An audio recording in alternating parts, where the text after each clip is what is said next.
Ihay na karon og diskarte ang mga konsumante aron makapundo og krudo og gasolina karon musaka na sab ang presyo sa produktong petrolyo ugma.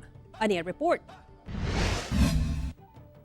Dinhi sa Barangay Kuruan sa Zamboanga City, makita ang naglinya nga mga plastic container sa usa ka gasolinahan sa lugar. Kiniiya sa mga residente ug kasikbit nga barangay kay mamalit na daan og krudo ug gasolina. Una pa man ang labing taas nga pagsaka sa presyo sa produktong petrolyo adlaw Martes.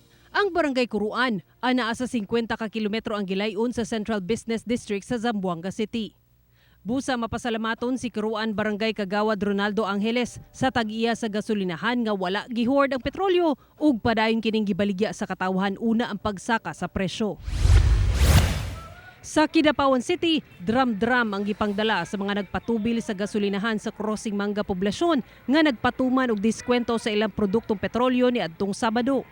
Si Tatay Romel nga gikan pa sa kasikbit nga lungsod sa Pikit, dunay dalang usa ka gatos ka galon ug 3 ka drum aron pun-on og gasolina alang sa iyang negosyo.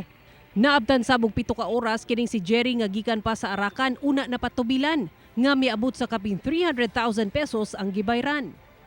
Galon-galon sab ang dala sa driver nga si Jack alang kuno sa iyang pampasaherong multicab. Sa kadaghan sa nagpatubil, hurot-hurot ang supply sa maong gasolinahan. Ako si Sara Hilomen Velasco para sa One Mindanao.